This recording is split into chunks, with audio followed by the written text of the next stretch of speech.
Président, chers collègues, quelle ironie. Notre Conseil va adopter aujourd'hui le plan d'action Ville respirable en 5 ans, alors que nous venons de subir 10 jours de pic de pollution et que malheureusement cet épisode de pollution n'est pas fini.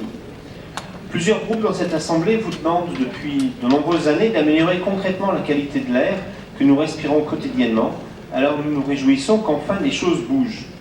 Par cette délibération, la métropole souhaite mettre en place, dans le cadre d'un appel d'offres de l'État, 3 actions que je vais rappeler rapidement. La mise en œuvre progressive d'une zone de circulation restreinte, vous l'avez évoqué en début de ce conseil, l'accompagnement des particuliers à la pratique des modes de mobilité doux et actifs, avec l'aide notamment à l'achat de véhicules électriques, et le développement d'outils numériques innovants au service de la qualité de l'air.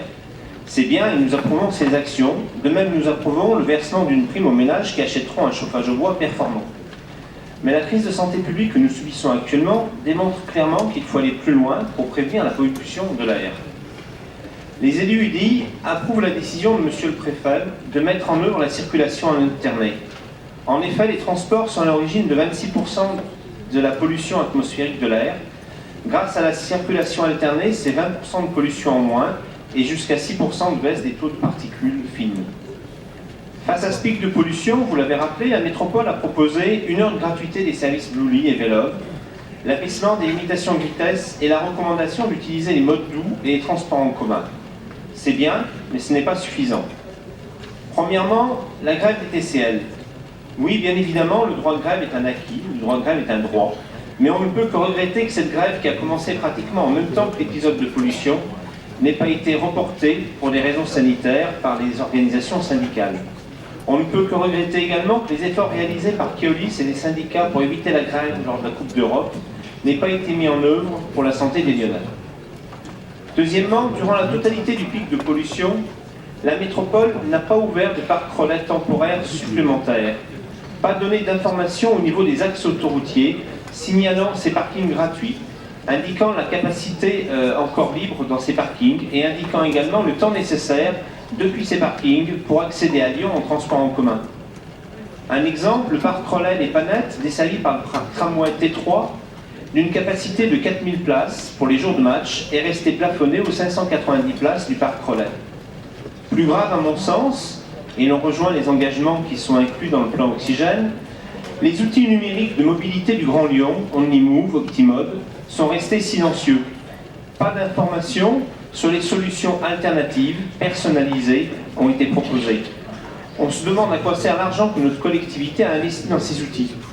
Il y a là un dysfonctionnement manifeste. Nous regrettons par ailleurs que les autorités organisatrices des transports, métropoles et régions, n'aient pas mis en œuvre la gratuité, en particulier le jour de circulation alternée, alors même que la loi sur l'air de décembre 1996 impose la gratuité des transports en cas d'instauration de restrictions ou de suspension de la circulation de certains véhicules. Enfin, comme l'a rappelé Nathalie Perrin-Gilbert, quand la métropole subit un incident au niveau du site industriel de Feyzin, qui a abouti au fonctionnement ininterrompu de la torchère nord depuis jeudi, alors qu'en cas de pic de pollution, les industriels sont appelés à réduire leurs émissions. Oui, Monsieur le Président, les élus UDI estiment que votre gestion de cette crise environnementale et sanitaire n'a pas été à la hauteur. Pour éviter de reproduire cet tâtonnement, les élus UDI vous demandent d'établir un plan d'action concret, concerté avec l'ensemble des acteurs, et notamment les autorités organisatrices des transports, et je pense là à la région en particulier, pour qu'en cas de nouveau pic de pollution, des actions soient mises en œuvre très tôt afin de pouvoir empêcher ou limiter de tels pics.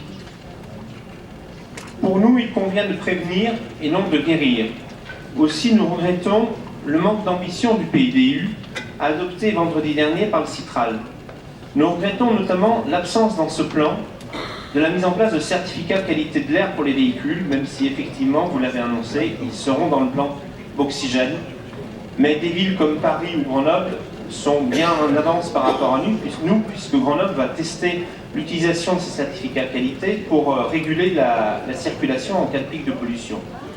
Nous regrettons également l'absence de définition d'axes forts structurants de transport en commun, ce que nous appelons les réseaux express métropolitains, ou REM, afin de conditionner et de structurer nos déplacements dans la ville. Nous regrettons également trop de timidité dans la création de parcs relais aux portes d'entrée de la métropole, connectés au réseau de transport fort structurant. Le développement également d'une politique incitative forte en faveur du covoiturage, avec un objectif ambitieux mais réaliste de 2 passagers par voiture à l'horizon 2020, sachant qu'aujourd'hui, pour les trajets domicile-travail, nous sommes à 1,1 passagers par voiture. Et enfin, nous regrettons que dans ce PDU ne soit pas évoqué le lancement d'une étude pour la mise en place d'un péage urbain. Par ailleurs, il nous paraîtra important que dans le PDU soit également indiquée la création de gares routières au port de la porte de la métropole, notamment pour les bus Macron, afin d'éviter la multiplication des gares diesel en centre-ville. Je vous remercie.